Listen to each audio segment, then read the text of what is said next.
It's time once again to slip into your camo, grab your bow, and join us out in the field for another episode of the Up North Journal, presented by PSE Archery.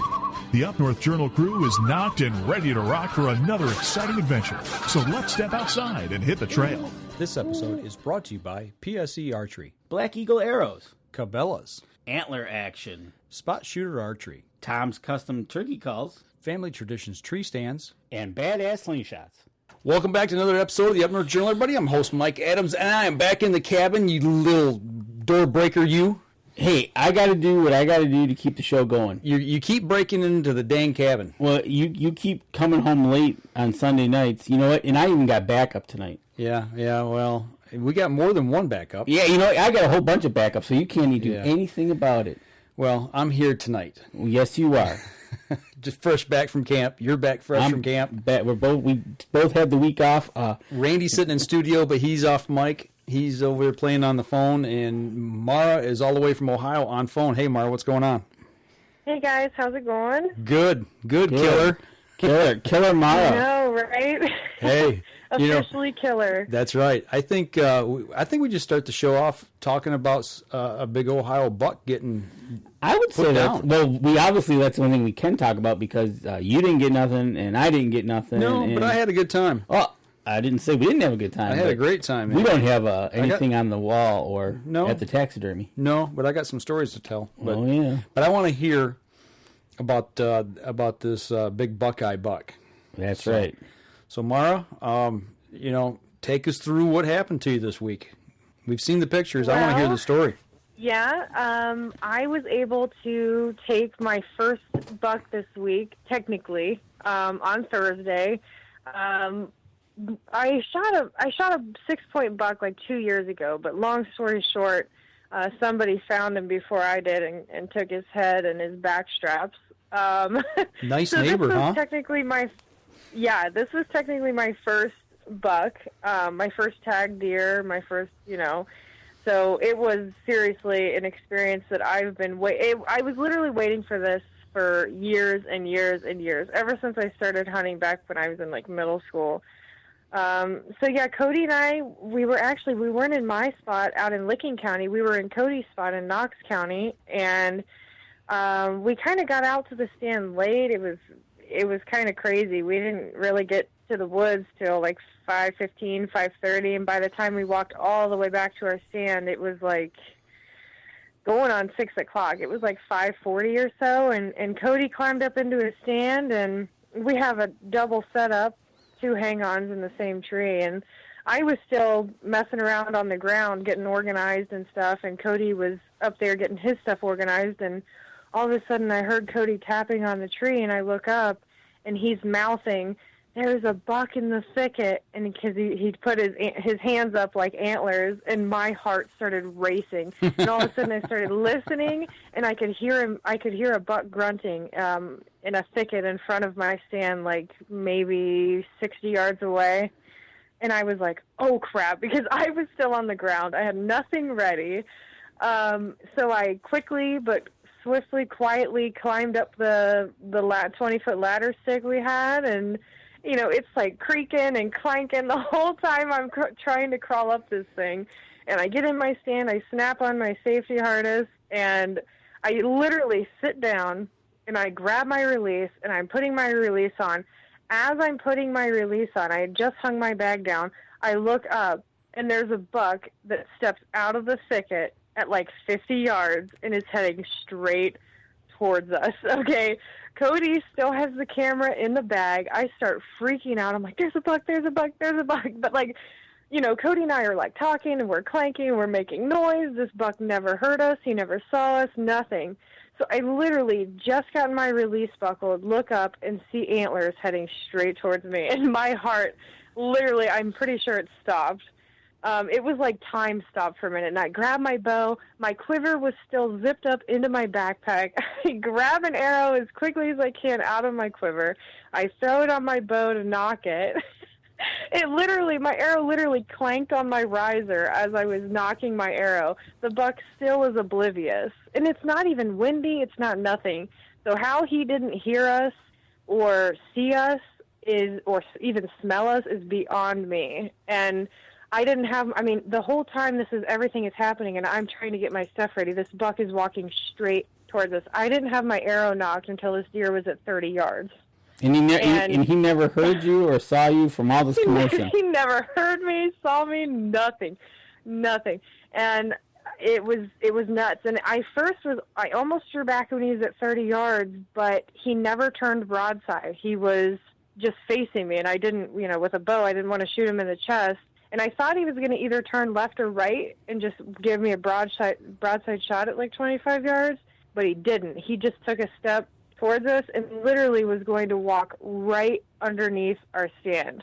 So I didn't even have time to sit down. I drew my bow back, or stand up, I drew my bow back sitting down, and there was a big limb that he kind of went under, and he was maybe at 10 yards, and as soon as I had a shot right when he crossed underneath that limb, I just let it go. And at first I thought I might have hit his shoulder because I didn't have a pass-through.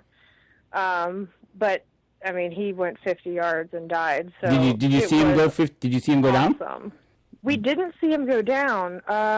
It's very thick in there. There's like real tall weeds, and Cody and I, we thought he could have gone a long ways. We thought maybe he was like 100 yards away. We didn't know because without a pass through, I was like, if I only got a few inches of penetration and stuck a shoulder, it could take a long time for this deer to die. So yeah, it's crazy. After we found him, Cody and I are like, we're so stupid. Like, why didn't we see this deer go down? But he went down behind some real thick stuff, and I can't believe we didn't hear him crash, because later in the night when we went to go find him, I couldn't even pick his head up. He had buried his tines so deep into the dirt. It was crazy. Kind of go figure, right? He didn't hear you get into the stand. Well, you didn't hear him go down, so it was his payback. Right? He made you go out and get him at whatever time you ended up getting out there to recover him. Yeah. So, what was the distance you let the shot go at? It was like 10 yards. Oh, you got that close. Yeah, huh? He was literally under me. Like, I was at full draw. Like, I was sitting down, and I had my bow back, and I couldn't go. Like, if he would have taken another, 2 steps, I wouldn't have been able to make the shot. He would have been underneath my stand. Wow. Yeah, it was crazy. I just cannot believe. I'm wondering if this deer was deaf, because, I don't know how he didn't hear us. Because, like I said, when he was 60 yards away, I was still climbing into the tree. I don't know. I have no idea. Was he trailing the doe, you think, or anything, or? Yeah, he was. Right after I shot, he was grunting, and then right after I shot him, 2 does popped out of the thicket, right where he went down. Wow. Which at the time we didn't know, but yeah, maybe 3 or 4 minutes after I shot him, there were 2 does that popped out of the thicket. So I don't know if one was in heat or what. It's kind of early for them to come in, but they're definitely pre-rutting. So yeah, it was crazy. I was in the stand at 5:42, and I shot the deer at 5:45. A 3-minute hunt. I literally had less than 3 minutes to get my stuff together and make the shot. Wow, that's incredible. So yeah, it was crazy. A 3-minute hunt. My turkey hunt not this past spring, but the spring before was the same way. Cody and I got in the woods. We didn't have the camera out, nothing. We literally sat down, and that's when I shot that turkey. Right. So I don't know if it's luck or what, but you're getting spoiled. Up. Well, yeah, seriously. Now, the part I want to know is, why were you late getting to the woods?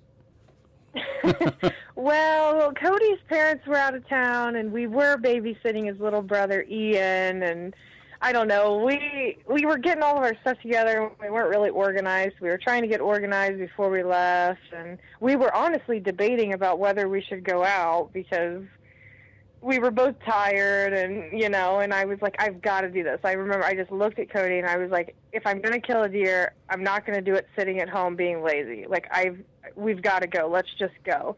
And it was kind of on a whim because we really were we were debating whether to go or not. So I'm so glad I was determined enough to go that night, because who knows, it might very well been the only shot of a buck I I would have had all season if I would have kept hunting. So. Right. Yeah, that's what I always say. You can't kill them from sitting on the couch. No, it's very hard. Yeah, that's right. You got to put time in the stands and get out there and make the best of it. So, but okay, so you blaming it on sitting there talking, deciding. I got to hear Cody's side of it because I have a feeling there's probably another side to this story. Yeah, let's get Cody's side on who is. Yeah, Cody didn't care either way. He's like, whatever. He's like, it's your hunt. I'll be filming you. And I'm like, let's just go. And so we jumped in the truck and we went. And now you're going to have a deer on the wall. Yes, I am. My first one on the wall. I have my doe hide, but I do not have a head on the wall. I would love to have been like a hidden camera sitting in a tree somewhere watching this all unfold and have that on video of watching her scramble, him scramble, try to get ready as this deer comes in. I know. That would have been hilarious. You couldn't reenact it if you tried. I hear circus music in the background. Yeah, exactly. It's just that. But look at that. He didn't even. This deer was so focused. It sounds like on the does. Yeah. He was oblivious to everything. Yeah. Yeah. Yeah. I mean, it was literally a scramble. I mean, I was panicking because I wasn't even ready. I literally had just clipped in my safety harness, and I was finicking with my release. I just buckled it, and I looked up and I saw him. I mean, I was not ready in the slightest. So it was literally like a panic attack. I was like, oh my God, this might be my only opportunity to deer, and it was just everything just fell into place. I don't know. And crazy. And the good old PSE came through again for her. Yeah, that's two in a row. That is absolutely right. Yeah, a doe last year and then buck this year. I love that bow. And the Black Eagle Outlaw she was using? Yes. Putting them down. They were. I was so glad I didn't break or lose that arrow too. I found it during recovery, covered in blood, so it was good. Did he push it through, or did it shake out? Nope, he popped it back out. He popped it out. Okay, probably brushed against a tree or something. Maybe 12 inches. Okay. Then he popped it back out. I think I might have hit a rib just right, broken a rib or two, and hit ribs on the other side just right that it didn't pass through because. I mean, I'm shooting 60 pounds, and he was at 10 yards, and I didn't hit a shoulder. It was a lung shot, so why it didn't go through, I don't know, but the rage got the job done, so. That's all that matters. It's all that matters. Yeah. And now, Cody, he was running camera. Did you go back and look at the video, and when did he pick up the deer? He picked up the deer, well, you probably know this because we basically have the same camera, but when you turn it on, sometimes it's like, the screen's basically black and it says reading the memory card, and it takes a minute or two for it to boot up, and he was panicking because he thought I was going to shoot the deer when he was at 35 yards. Right. And the camera was still booting up, but he couldn't tell me. He was trying to say, don't shoot, don't shoot. I didn't even hear him because, one, he's trying to be quiet, and two, I was so fixated on getting myself together. But luckily, the deer just kept walking towards me, and he gave me a closer shot, which made more time for Cody to get the camera running. So he picked the deer up when he was right around the 30 yards. Okay. When the camera came on, because like I said, he popped out at 50, and then Cody started filming when he was about 30. Okay. So we have about 2 minutes of him on film. I say you couldn't have got more than 3 minutes. We got no more than that because she's shooting. Yeah, good. I mean it was crazy. That's awesome. Another Ohio buck story, and she got a doe last year, a buck this year. Yeah. Well, now you pulled out, and you went back in later that night. I saw the video you guys did from the field, but take me through. Actually, you know what? Let's take a break, and when I come back, I want you to take us through the recovery part of it. So we're going to step outside. We'll take a break. We'll be right back after this. I shoot PSE because I like one pin to 40 yards. I shoot PSE for the perfect combination of feel and performance. I shoot PSE because you can shoot lighter poundage and increase arrow speed. I shoot PSE for the fastest bows on the planet. I shoot PSE because my livelihood depends on my bow. I shoot PSE because better engineering makes a better bow. I shoot PSE. I shoot PSE. I shoot PSE. I shoot PSE. Experience PSE. Experience performance. We know the future of hunting depends on our nation's youth. But did you know that in many states, it's illegal for you to take your son or daughter hunting until the age of 12 or even older?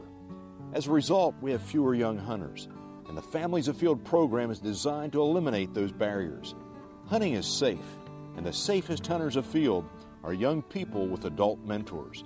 Visit our website at familiesafield.org to find out how you can bring more families afield.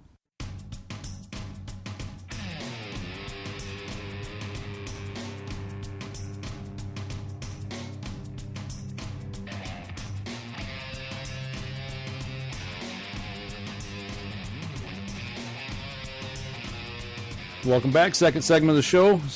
Sitting here talking about big bucks. Big bucks, Ohio style. So, Mara, right before we went to break, we talked about the fact that you didn't go out and look for the deer until later that evening. When you made that choice to walk away, what was going through your mind at that point? Anticipation of, I knew I was going to find that deer. There wasn't a doubt in my mind that deer wasn't dead. Okay. But just the anticipation of getting my hands on him and, and taking in the full effect of the harvest. It's not over till you really find them because, and it is, I guess it did cross my mind because there's so many stories about people losing deer and you hear them every year, but I knew that shot was a solid shot. It weirded me out a little bit that I didn't have a pass through, but I'm like, it was a solid shot. I knew even if I did clip a shoulder, I knew I got him in the lung, if not both lungs. That really was just going through my mind. I was just excited to get back out of there. And I debated on even waiting till morning just for filming purposes because it's way easier to film a recovery, during the daylight versus artificial light. What was the temperature like? It was pretty chilly. When I shot him, the temperature was like right around 50 degrees, but by the time, maybe a little cooler, maybe in the late 40s, I'd say. But by the time we went back out, it was like close to 30 degrees. There was a big cold front that day, and as the day went on, instead of getting warmer, it actually got colder throughout the day. So it was like, 40 degrees when we found him. Okay. But yeah, Cody and I talked it over, and we went home and we watched the footage over and over and over again and slowed it down. And like I said, I really didn't have any doubt in my mind that deer wasn't dead. I just didn't know how far he would have gone, without a pass through. Okay, so you shoot the deer at 5:45. You made the call to pull out. You're gonna wait a little bit. How long did you wait? We didn't get back out there until like 10:15 at night. Again, we would have liked to get out there a little earlier, but we actually met two of Cody's friends that, actually his friend and his wife that wanted to come help us track and drag it out. Cool. Because deer.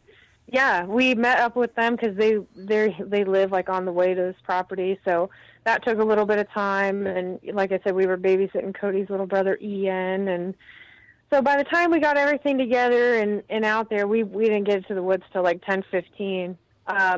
And we made our way back to the stand and started from there because I left my arrow.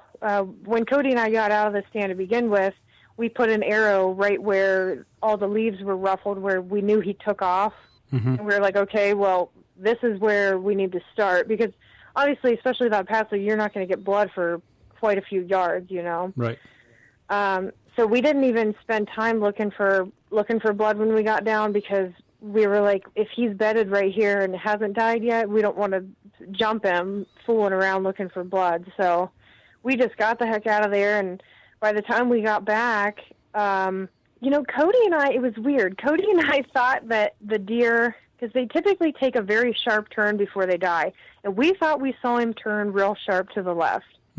Well, we were way off because Cody and his friend Luke were looking to the left, and then Luke's wife Kayla and I were looking to the right of maybe the 20-yard span width of the path he could have taken.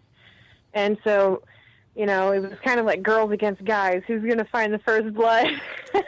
And all of a sudden Luke goes, well, to the right over here, looks like he tore up through here because all the leaves were pushed out of the way. And Kayla and I walked over there. We're looking, and sure enough, Kayla found first blood. So I think the girls won that one. It was kind of like a little, rivalry. Who's going to find it first?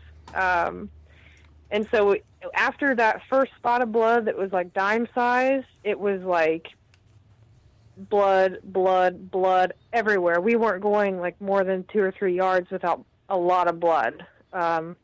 It, quarter sized all the way to like, it kind of looked like somebody just took it out of a cup and was just kind of sloshing it around. I mean, there was a lot of blood not having an exit wound. I could not believe the amount of blood that was coming out of that thing. And maybe, 20 or 30 yards of following the blood, I found my arrow, and about 10 yards past my arrow, Cody, all of a sudden, we were kind of stopping. We're all excited. My rage is deployed. My arrow's covered in blood. And I look at Cody, and he looks at me. He goes, Mara, what color was that deer you shot? And I said, what? And he said, what color was that deer? I'm like, what are you talking about? I'm like, what? And he said, does it look like that one right there? And then he shined his light on the rack, and I saw him just laying there.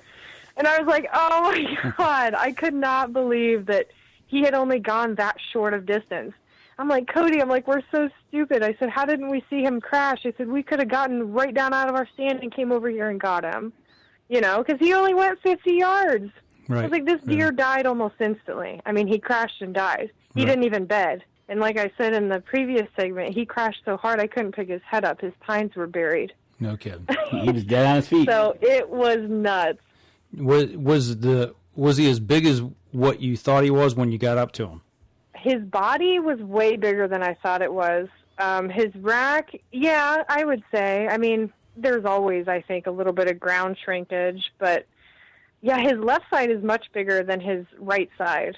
Okay. His right side, he almost has like a little crab claw going on, whereas his left side, he has, his complete G2 and G3 are real nice and tall. But, yeah, I mean, I couldn't be any happier, especially for a first buck. Most people who shoot first bucks are like spikes or, 4 points or little basket racks. I mean, right. He's just outside his years, and Cody and I fooled around and gross scored him at like 115. I don't know what he'd actually score. Like I said, if that right side matched his left, he'd be at least 120. But I could not be any happier with that. I mean, seriously, to me, that's a big deer. And I told Cody from here on out, like, I'm by no means a trophy hunter, but I don't think I'm going to shoot a smaller buck. I think that'd be something really cool to aim for. I shot a 115, and then I'd like to get like every numeral, and just work my way up, like 120, 130, 140, and get them all mounted on display. Right. I think that'd be a really cool, like, lifetime, goal to meet. Yeah. When I saw him laying there, I was in shock. I was like, "Are you serious?" The emotions and stuff that came over me was crazy. I've never felt that way. I was so much more excited than when I've, shot does in the past, especially last year. That was my first bow kill last year, that doe. But I shot does before with my shotgun, but taking a buck like that with my bow was seriously an experience like that I've never encountered before. Yeah, there's something about it. It's it gotta get you amped up. I think that's what makes bow hunting. It does. I really do. Yeah. I think gun season, it for some people that's the major, but to us that we bow hunt and gun hunt, come gun season, we know it's like, okay, we know where we're 95% sure of. We see it within 100 yards. It's down. It's toes. Yeah. Whereas bow hunting, it's like you said, Mara, at 50 yards, he's coming in, but he's got to get a little bit closer because he's coming straight in. He turns right, turns left, turns right around. Yeah, it's doesn't all over. happen. It's all over. Yeah, and it puts it up close and personal and right in your face when you do hit the release. It's, I don't know. There's no words to really explain it unless you're the one doing it. And for those who've experienced it, you know exactly what we're talking about. So absolutely. No, congratulations, man. When I seen the pictures, I was so happy for you. We got the text that shot a buck, and I'm like, I'm in my tree stand going, uh-oh. Well, see, I didn't see that until I got back into camp that I was up in my tree stand, and all of a sudden my phone vibrated, and I pulled it out and looked at Mara, and it says, I shot a buck, and I'm like, uh-oh. Well, see, I'd put my phone away for the night. When I got about 5:30, I always try to put my phone away if I'm playing on the phone or something, because it gets to be that serious time of when you need to be really paying attention. So I didn't check anything until, and I was back in camp, and I think it was like 8 o'clock or so before I even noticed, I even checked my phone. So it took me a while, but then all of a sudden you and I are texting back and forth, and yeah, we were. So well, see, that's the difference, is because when I go back to camp, that's when I lose your service. My service. You guys are like opposites. Yeah, so I have to put it in the window and hope it comes through, and I don't know if I can get it back out, right? So I'm at my tree stand going, okay, and then all right, I'm done for the night, because I texted her the next day and I said, well, because I don't know the story, you know? Right. Yeah, it's amazing how technology's even changed the way we hunt, as far as being able to communicate with each other and have, talk about success, and it's just crazy. It is, and and here we are, we're texting from Michigan to Ohio, and and sending pictures, and it's pretty cool. It is, definitely. Yeah, and the Facebook Live, I think that was a hit. The recovery. Yeah, when I text you, I'm like, go live on the recovery, and I knew that would play pretty big, because people that love watching that kind of stuff and seeing success. I mean, it's one thing to see a picture, but when you're sitting there and you're talking, and you're explaining things, right? And, and you're twisting the head and holding it up and everything. It's just it's just so cool to be able to see it's that live. Kind of stuff. Yeah, there's like a sense of realism, like you're actually there. Yeah, exactly. Like you experienced it. So absolutely. No, that is awesome. That is. She's 2 for 2. Right. So now, okay. Yeah, so and go ahead. I don't even know what I'm going to do with my time, because Cody and I put in for paid vacation the second week from Cabela's, the second week in November, so we could hunt the rut. Well, and I'm like, well, now it's his turn. I guess I'm filming you, Cody. There you go. Yeah, I'm done. You're done and ready to go, and well. He just gave the I don't know. I might person. maybe do some late season doe management, but I don't know. I'm pretty content. I don't know how much freezer space I have after I get this big thing back. Right. That deer weighed over 200 pounds. Wow. That was on the hoof after it was dressed. Yeah, you might as well start. Yeah, he was. I took him to the processor the next morning, because it was like in the 30s that night. So he was basically refrigerated in the bed of Cody's truck. Took him to processing, and they don't technically at this place I use. They won't weigh deer, but Luke, Cody's friend that helped drag the deer out, said, "Oh," he goes, "I'll get him weighed for you. Don't worry. I have a buddy who works there." So Luke messaged his buddy and was like, "Hey, I got this girl that's bringing this deer in today." He's like, "Can you please weigh it for her?" And his friend that worked at the meat processing place didn't get the message until after he was caped and skinned. So when they cape him, they cut him off like halfway at the neck. They leave quite a bit of neck on there. So his whole neck, head, skin, legs, everything was off. Just the meat, and obviously field dress, just the meat, he weighed like 160. Dang.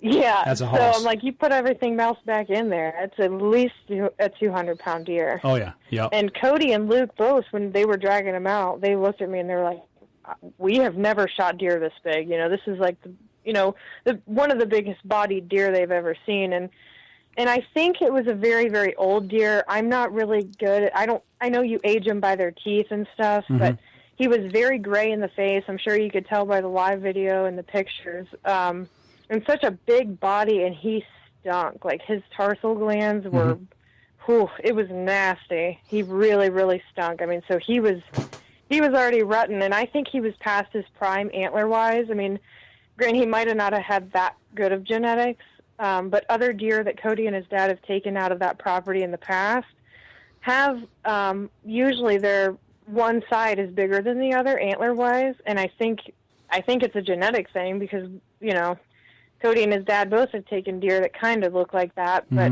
it's the same form. know. It's the same form. Yeah. So it's a genetic thing. You would think a one-off is like a hurt antler for the year, but if it's consistent, then you're talking genetics. Right. Yeah, I just think this deer was so old that he was past his prime. He was probably way bigger like a year or two ago. At first, judging just by the size of the rack when he was still on hoof before I shot him, I was like, it's probably a 3-year-old. But there's no way. After we saw how big he was and how gray he was, there's no way he was 3. He was really, really old. So he might taste a little nasty, but that's okay. He's going to look good on the wall. He's going to look good on the wall. That's And right. I don't think he's going to taste that nasty, because he's probably corn-fed down there. Yeah, right on. Yeah, there's cornfields all surrounding that property, and they just picked it like the week ago. So that helps. Nice. Yeah, absolutely. That's awesome. Yeah. Well, okay. Well, that's one on the wall, one for Team UNJ. So that's right. Now Cody's got a camera person for him, and we got to get back up north. We do. I'll tell you what. Let's take our second break here, and we'll get more into some deer hunting that happened here this week. When we come back, we'll be right back after this. So what do you do when you've completely redefined the way bows are engineered? When you've reached the pinnacle and the band starts playing your victory song, you start a revolution out of thin air. Introducing the all-new PSE Carbon Air, engineered with true carbon technology to be the lightest high-performance bow in the world. Experience PSE. Experience performance. We know the future of hunting depends on our nation's youth. But did you know that in many states, it's illegal for you to take your son or daughter hunting until the age of 12 or even older? As a result, we have fewer young hunters, and the Families Afield program is designed to eliminate those barriers. Hunting is safe, and the safest hunters afield are young people with adult mentors. Visit our website at familiesafield.org to find out how you can bring more families afield.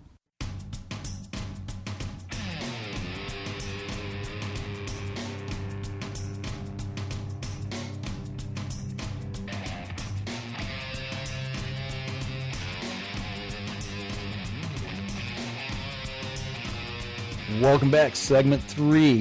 What are you tearing up over there? My mic was drooping. Wow. Okay. Sounds like a personal problem. It is. It is. I'm over here about half asleep. I need a cup of coffee. You brought me coffee today. Thank you. I brought you coffee today, and you spent the last week up north. I spent the last week up north. Mm-hmm. Mara was off killing deer. Yeah. Go figure. We were chasing them. But since I was the furthest north than anybody, which actually the weather was just about perfect. It was too warm.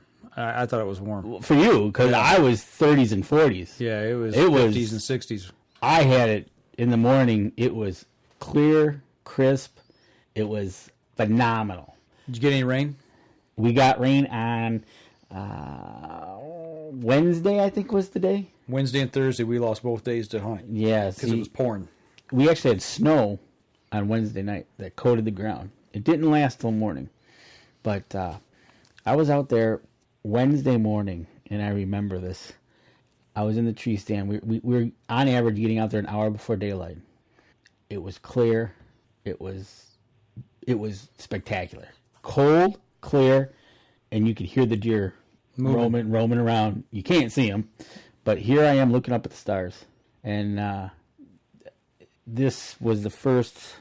It's been a couple years now since my dad passed away this year. Right. And my brother was able to go with me this year when we took some of my dad's ashes up there with us.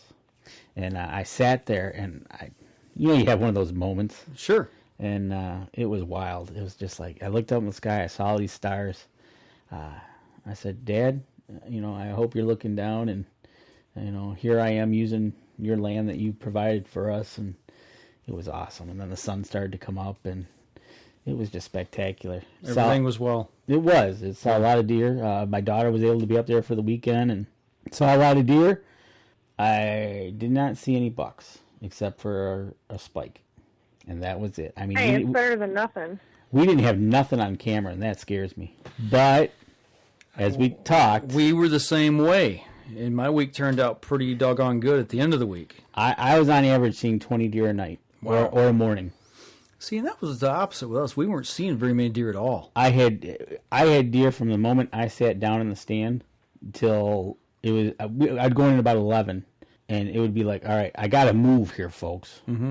So you're gonna move, and I'd just stand up, and they'd kind of look at me and like, hey, we're eating. Yeah, they'd back off, and then they'd come back, I saw a ton of deer.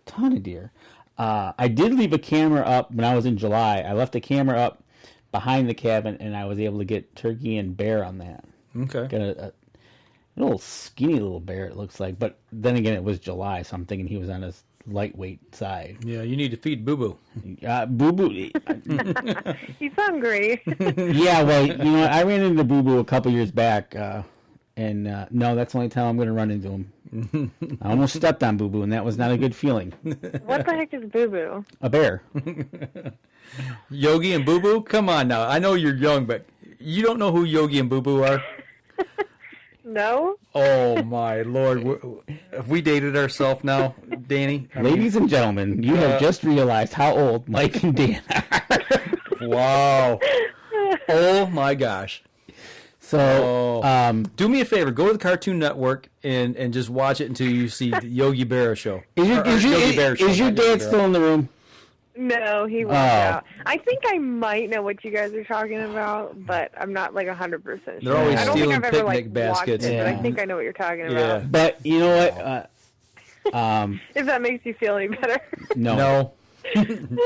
But it was a great week. We saw lots of deer. We had fun. I got to spend time with my daughter, her girlfriend, and my brother. It's been years since my brother was able to get up there. That's awesome. It was a great week. Deer-wise, all the deer that I did see, they looked healthy. That's good. And by seeing that many deer and not being able to shoot does was just... frustrating? Oh, dude. Get under your skin a little bit. Did you draw on any of them just to practice? No, because I probably would have let the arrow fly. Okay. Didn't sound like they were scared anyway. I could have been done in 15 minutes. Yeah. The first Saturday evening when I finally got up into the tree stand, sat down. I don't even think I had any my gloves on or my hat or anything. I think I was just sitting just to relax. Yeah. And find out and all of a sudden here comes a deer. Wow. And I'm like, yeah, okay. And then at one point I had 3 deer bedded down right by me, just sitting there laying down. I'm like, okay, I can't move. But yeah, if we could have shot does. And we could have shot a few because, like I said, on average in the morning, it was anywhere from 10 to 20 deer. In the evening, 10 to 20 deer. And they were just rolling through. Gotcha. It was, one would leave off to the left.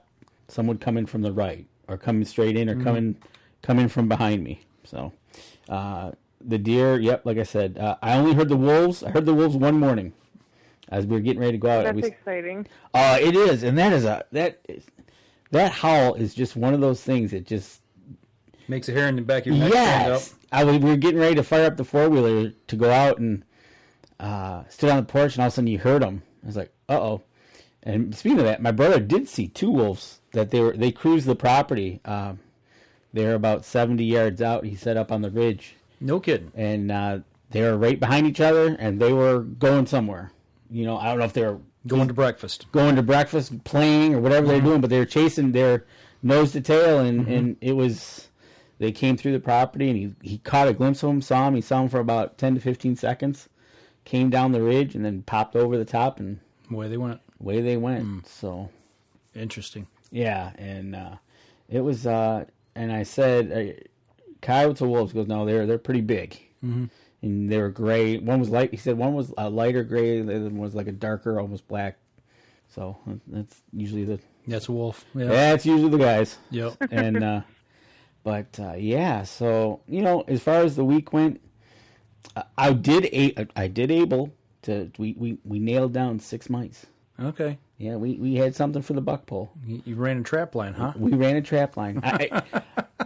My daughter went up 12 hours before us is about the time span before I was able to get out of work and head up there. But they got up there first, and the first thing they ran across was a tree had come down across the trail. Had to get a chainsaw out. Luckily, they didn't. They were able to pick up the tree and push it off to the side. Then they got into the cabin and got everything all set, got the fire, got the electricity, water going. And then they set up the original trap line. So then we came in about 2 o'clock in the morning, and from that it was game on with those little guys. Keeps you entertained. Oh, it's hilarious. You're laying there in bed, and all of a sudden, snap. And so, I had one in my room. I was using the guest room because my dad and my uncle were up, and I had some granola bar or a breakfast bar sitting up on the dresser there, and I come in one night and I look and it's on the floor and it's half eaten and there's little shavings all around. I'm like, well, man, I got dang mice in here. And then last night or this morning at like about 6 o'clock, I knocked the alarm off, and then it went off again at 6:15. And I said, it's going to ring at 6:30. I'm just going to get up. And all of a sudden, I could swear my leg was out from under the covers. I could swear something was on my knee. Oh, under the covers? No, I had my leg hanging out from under the covers. Oh, heck no. And I could have swore I felt a mouse crawl across my knee. That happened to me. Oh, no. That happened to me one time. I was in the one room on the top bunk, and I was laying there, and like you said, I had my feet out, I think it was, and I swear something ran across my foot. Man. You get up real quick, don't you? Quickly but carefully, because you don't hit your head in the ceiling. But I come flying up. It was like so. Mara, you like mice? Yeah, I don't mind them. Okay, because that was another thing was in the blind. You get mice in the blind. Yeah, I make it fun that I throw them some corn or some food and kind of feed them, and they become pets. Right. Wow. Sounds like you had hilarious. an interesting time. I would have paid to see you jump out of bed, Mike. Oh my gosh, I come flying out of bed and hit the light real quick. I'm like, all right, you little, you know what? Game on. But the thing is, I had to check every single piece of gear and bag that I had before I came home. I went through it. You better be zipped careful it all. they don't chew your camera cords. Well, yeah, I went through everything and zipped it all back up and then stashed it and got it, secured so that way I knew everything was good and got it into the vehicle. Nothing like coming down I-75 and here comes Traveler Mouse with you. Yeah. Well, if I bring it in the house, man, Shannon will have a fit. So. You have dogs. It won't last long. No, they wouldn't last long in here, I tell you that. But that's great. But yeah, no, my week was eventful. We talked about this a little bit offline about the October lull. Mm-hmm. And if that is a true statement, okay, I'll go with that because I got something on that for you. Because typically when that happens, we'll usually catch a buck cruising at least off in the distance. We'll usually catch, hey, there's all a rat going through the woods. Yeah, didn't even catch that this time. Well, our local QDMA chapter up there, one of the guys who used to be on the board, he stopped over at camp Saturday. And first thing he said, "You've been hunting all week, or are you just up getting ready to start hunting?" I said, "No, I've been up all week." He and I stopped him before he even said. I said, "I know, I hunted the wrong week." He said, "I never pick up my bow until Halloween. I won't even get into a tree stand." He says, "Typical October lull is this time of year, pre-rut." And what I didn't know, but he's done a lot of research, or he's been to a lot of research facilities. He's also been to places that's given him a lot of information on this. And he said that this time of the year, before the rut, before they get active, that their body starts building testosterone. And that causes the bucks to become really jittery and anxious, or how do I want to say it? They just get really skittish.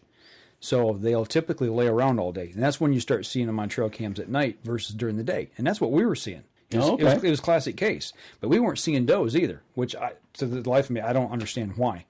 But he said that's the reason why. And he said once they get into that rut stage, they start going into rut, he says then they start getting up on their feet and they start cruising, burning that testosterone, chasing does.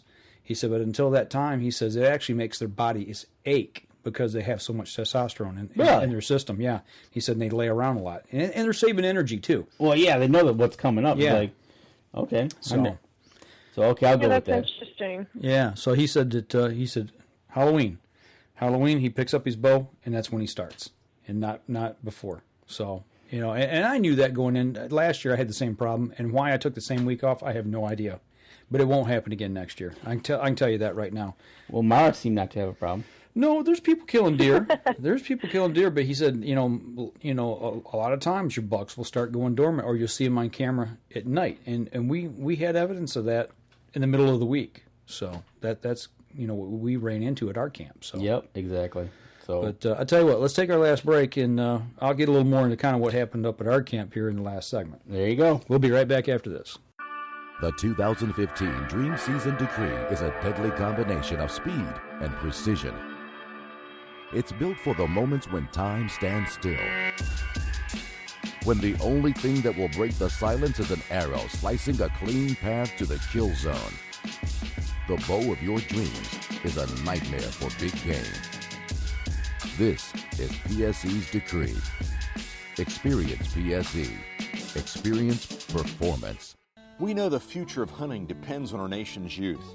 But did you know that in many states, it's illegal for you to take your son or daughter hunting until the age of 12 or even older? As a result, we have fewer young hunters, and the Families Afield program is designed to eliminate those barriers. Hunting is safe, and the safest hunters afield are young people with adult mentors. Visit our website at familiesafield.org to find out how you can bring more families afield.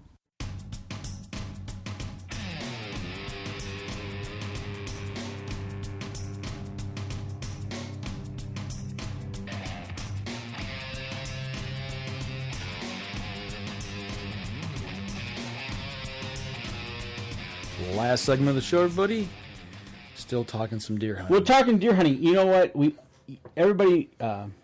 tried to have a show last week. We did try. We tried. We had a plan.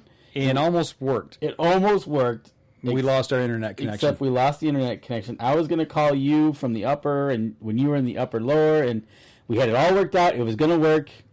The bad internet connection. Yeah, on my end. Yeah, there at camp, for whatever reason, it tanked. And the next night, the internet connection was up and running. I checked it real quick, and I thought, no, I'm not calling Danny. He's up north hunting. I'm hunting. We're just going to skip a week. So that's the reason that we didn't have a show this week. So we tried. But, man, what a busy week. I put a lot of time in stand, hunted hard. You even did something totally unusual. We talked about, you got to listen to the mini cast this week of... Thinking outside the box. And you'll get a little bit in depth as to what he did out of the box. Yeah, it's when you go into a hunt for 9 days, and you've got these preconceived notions of what it's going to be like, how it's going to unfold, if you're going to get a chance. I was up there Saturday, Sunday, Monday, Tuesday. That's the first 4 days, and in them 4 days, I didn't have a deer under my stand at all. Never saw an antler on a deer. I was only seeing one deer, maybe two if I was lucky, per sit. And I got really discouraged real fast. It was just horrible. It's the worst 4 days of hunting I think I've ever had in my life. What is different about that? We talked about the lull, but you weren't seeing does. No. The thing about the does were the strange thing is I was trying to switch it up. And go out earlier and earlier and earlier, because what I was noticing was every time I go out, there was does feeding in the fields.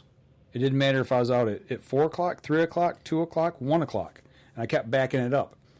And so I think the does were feeding in the middle of the day, even though... Well, it kind of makes sense, because the reason I picked last week is because the moon was going dark. Mm-hmm. They couldn't feed at night. And it was working out perfect, because... Mm-hmm. The first evening, Sunday morning, when there was more of a moon, it was pretty bright. Mm-hmm. But as soon as that moon started to go away, by Thursday, Friday morning, it was pretty dark out in the woods. Yeah, it was. When you get out the woods that early, you spend a few hours. Unlike some other people where they go out and they spend like 3 minutes in the stand and shoot a buck. I don't know who would do that. Hey. It happens, though. I mean, he just slipped up. It was just luck. It was really pure luck. I didn't grunt. I didn't rattle. I didn't do a single thing. It was just luck. He messed up. But you know what? You made your own luck by the fact that you got out. That's the key. Right. And right. We've talked about this so many times. Well, it rained Wednesday and Thursday, or Tuesday and Wednesday. It rained up there for 2 straight days. And I finally got out and hunted one evening after it quit raining. I got out a little late, pulled all my camera cards, and when I came back in, actually, that bone view device yeah. I took that up there. Actually, I don't have it anymore. My dad confiscated it and took it home with him. Oh, nice. So I got to get another one. But this little thing is excellent for checking your trail cams with your cell phone. in the field because I normally have to take my laptop with me and pull the card, put it in, dump it, clear the card, put it back in the camera, and go to the next one. With this thing, I pull the card out, stick it in this bone view thing, hit the app, bang, I can look at every picture. And that's how I knew when I had the deer I've dubbed Night Train on camera. But, okay, you can view them, but can you do anything with the pictures on the card then? Yeah, I can download them to my phone. Okay, you can download them to your phone. Yep. Okay, yep. okay. Yep. So I was checking, and that's how I actually found out when he came in, at what time, and that I had him, and how big he was, and it's like, okay, that was the first inkling of anything that I had. Man, my hunt's going to change. I finally got something I can target and go after and start putting a plan together. Yep. And I hunted that stand for 2 days.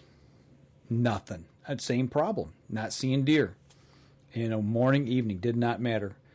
Then I pulled cards again 2 days later, and I found him on a different camera in a different stand.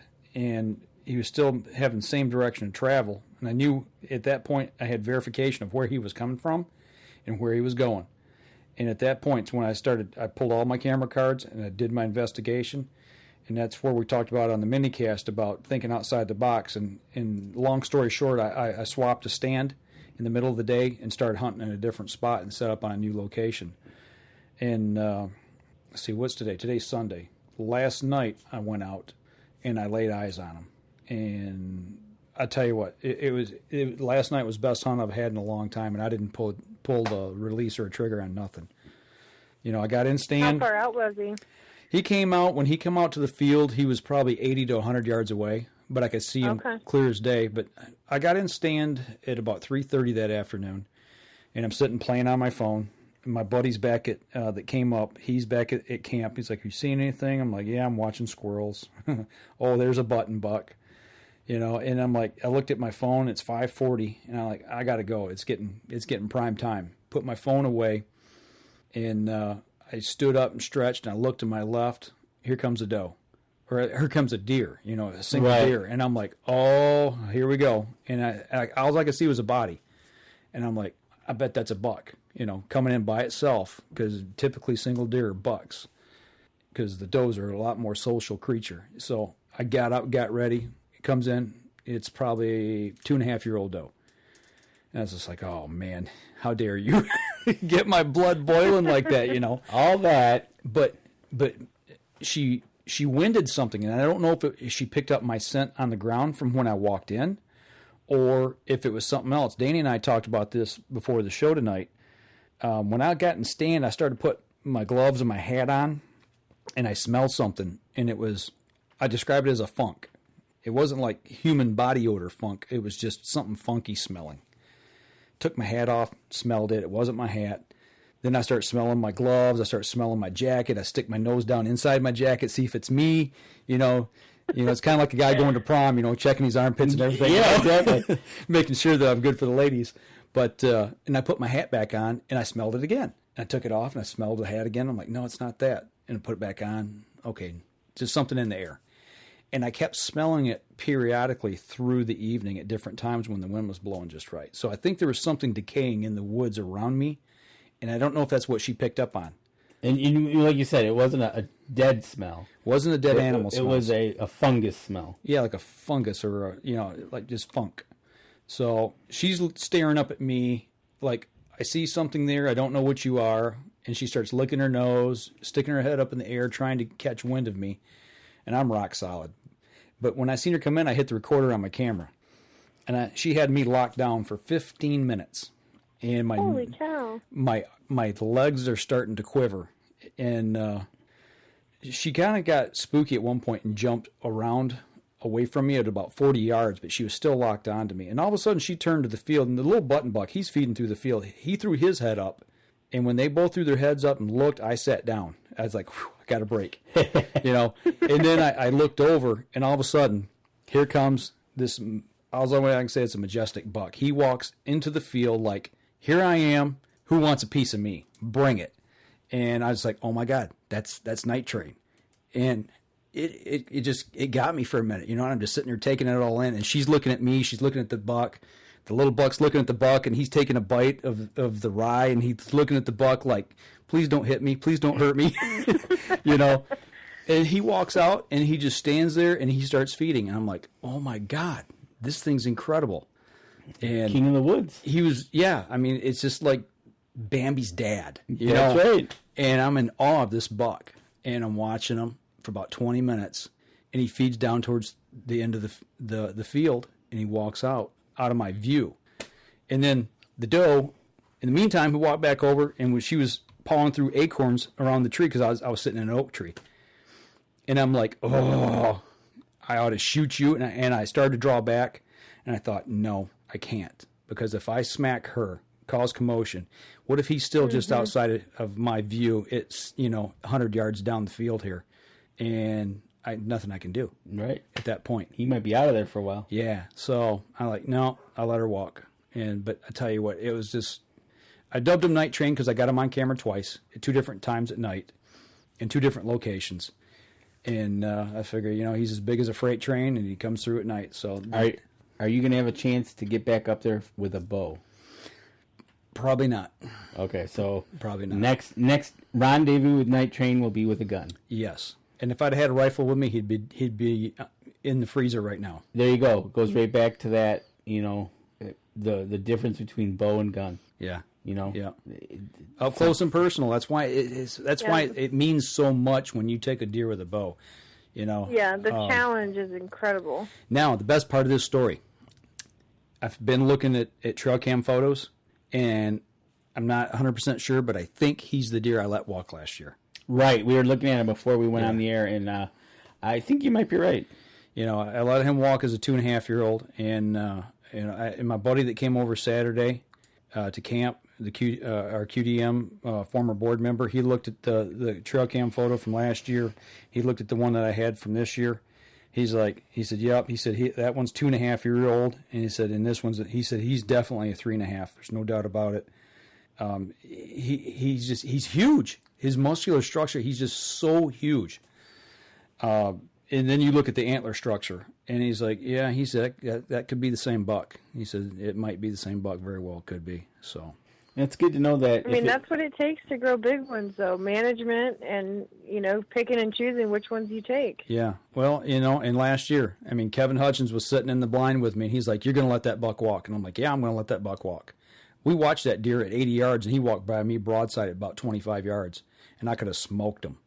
And I'm like, and we're in a pop-up blind on the ground, and he just about come unraveled. He's like, I can't believe you're going to let that walk. And I'm like, well, I got a 4.5, 5.5-year-old 10-point that I'm hunting here on the property. I know he's here. Yep. And that's why I'm gonna let this guy walk, because I'm after something bigger. And you let him. I said, just think what he's going to be next year if he makes it, and nobody pulls the trigger on him. And that's the thing. When you're in the right spot, and you've got deer on camera, and like Mara, the deer you had was on camera, right? We thought it was, and it actually was not. It was a different deer. Okay. Yeah, so there's some other big bucks roaming around over there in that same spot. That plays right into it.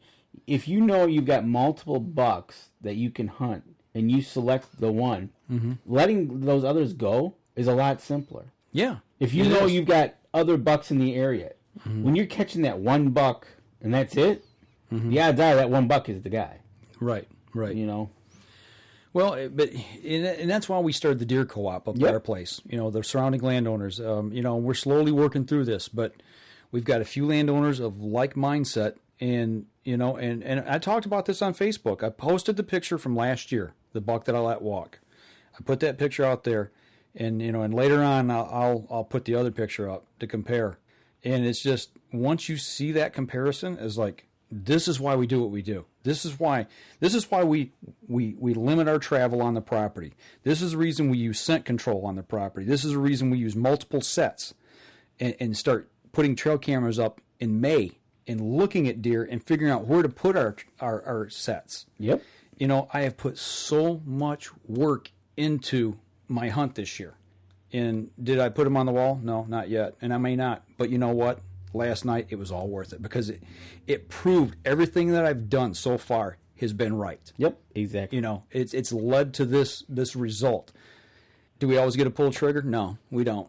But you know what? It's never about that. It's about the experience. Absolutely. You know, and how you do things and doing things the right way and, you know, sneaking in, you know, riding the bike in this year.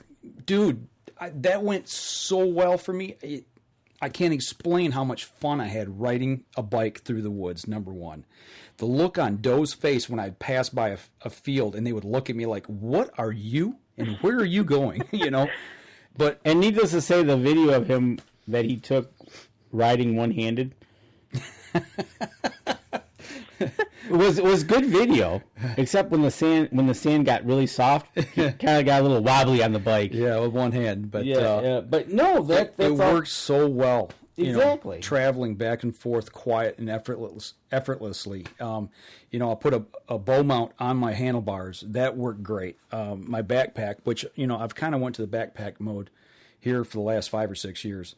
Taking my scent lock clothes, putting them in the backpack. I actually rode out the first day in my base layers. So if you want to see a sight, that was probably... No, that's okay. That's probably a sight to behold. But you're right. The whole week, I walked out carrying my jacket. Yeah. You know, it was like... You go out, that way you're not sweaty. Yep. You layer up, get in, stand. You know, there's no car exhaust. There's no car noise. There's no door slamming. You know, and you can get out the same way. Yep. I rode coming out last night, down the 2-track, and I'm not pedaling. I'm kind of coasting down a little incline, and all you can hear is the leaves rustling as I'm riding over them.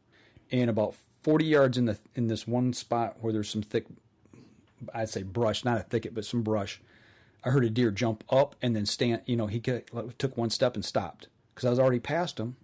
Right. And by the time he heard me, I was already gone. He didn't even have a chance to react. Yeah, all he heard was leaves rustling. Yep. So it's... You're just zipping through there. Yeah, it's worked better than I could have ever imagined. You know, it really has. It's worked really well. And, you know, I wish I could carry this into rifle season, but my daughter's going to be with me, or one of my boys. It's going to be kind of hard to piggyback them on me and pedal at the same time. We can always get you one of those kitty trailers. No, I'm not. I told you I'm not getting no trailer for my bike. You need like a sidecar. Oh, a sidecar. There we go.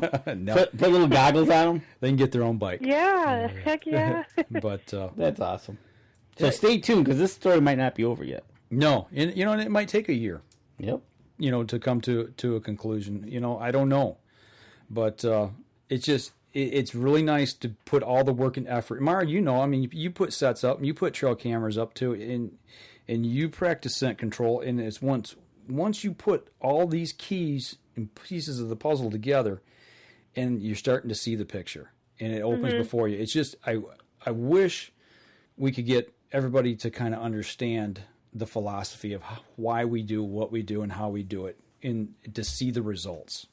You know. Yeah, I mean, at school, that's, you know, with the communications degree, that's what they teach us, that change is the hardest thing to, you know, to make an audience or anyone, you know, do. You know, if it's not broke, why fix it? And so many people are just, you know, so blind to that. It's astonishing, really. Well, tradition's hard to break, number one. Right. And if you've never experienced success on that level of seeing a majestic deer, quite honestly, I've only seen one. There's only been 2 other times I've been hunting and I've seen bucks as big or bigger. One was in Illinois at Clint Turner's place. When he took me down there, I seen the biggest deer I've ever seen in my life, and I had to change my shorts. And I was hunting at our old camp in the middle of the Lower Peninsula. This, was probably this was over 20 years ago. I mean, it was a long time ago. And it was the day before season. I just went and sat out in a blind just to sit out there and see what I could see. And I watched a mainframe 10-point walk through, and he was probably about a 150 or 160 class buck chasing a dog. And I was just, my jaw hit the ground. I was like, oh my gosh, you know, it was just, and he walked by me at 30 yards. Yep. With his nose right up her tail end chasing her. That's it. I mean, and like you said, Mara, change is a hard thing for some people. It is, but you know, if we can do it, you know, I think we just have to lead by example and Can show. you lead by example for the DNR to get mandatory deer check? Strangely enough, there may be a little story somewhere down the road on that. Long story short, I'm talking, And that's all I can say right now. I'm talking with a couple people. So, because after this past week of sitting there watching the deer parade go by and I can't do nothing, right? It's just right. It's mind blowing. Yes, yeah. But and that's Mara. I talked to Danny here before the show, and after what I've experienced this week, I question some of the things I do and why I do them and why do we do what we do. And this is why. I mean, we want to educate people. We want to teach people that hunting's cool, that it's it's good food to put on your table. There's ethical ways of doing it, and there's unethical ways of doing it, and that's what we want to show people. The ethical way, so they can be proud of what they do, and that there's a right way. And that letting these deer get older. It's not just because we want to put horns on the wall. It's better for the herd. I sat and talked with our QDM director, or former board member this weekend, for 2 hours about this very subject. And it's getting the knowledge out there about the science behind why we do what we do and why it's better for the deer herd. Exactly. So, we got to get people to lay off the trigger a little bit. And there's nothing wrong with people shooting what they want to shoot. I'm not trying to tell people, but I'm just saying there's a better way. There's a better way. Better way through education. Exactly. So, and I think that's kind of my mantra. It's always been our mantra, education. I think so. But night train's going to haunt me, man. Yeah, sounds like it. I can hear that whistle blowing. Yes, you can. Oh, man, what a week. What a week. I hear you. What a week for Mara. Oh, man. Mara's had a great week. We had a great week. You had a week paying honor to your dad. Oh, that was... What a legacy he left you up there. Yeah, it was... That's great, man. It was something, and, we took a little bit of his ashes and we sprinkled them into the trout creek up there, and nice.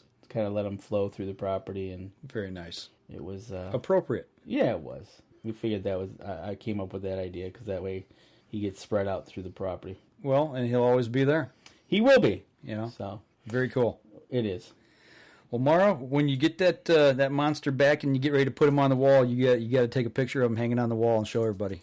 Oh, I definitely will. Next time I'll take a picture away from Cody's buck.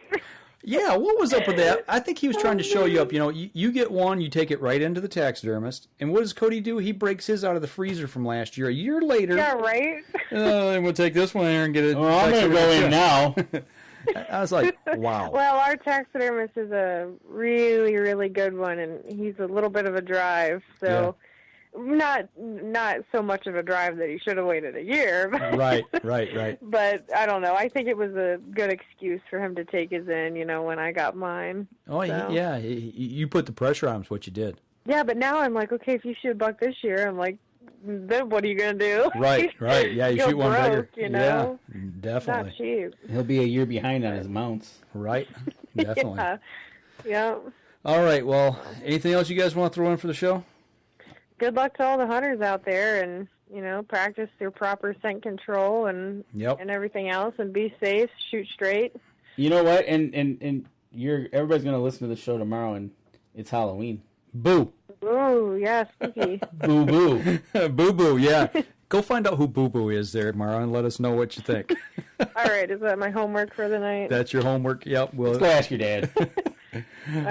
All right, folks, that'll do it for us this week. This episode was brought to you by PSE Archery, Black Eagle Arrows, Cabela's, Antler Action, Spot Shooter Archery, Tom's Custom Turkey Calls, Family Traditions Tree Stands, and Badass Slingshots. Thanks for listening, and join us again here next week. Until then, remember, as we always like to say, if you're out on the water or in the woods, shoot straight and be safe. Until next week on the Up North Journal.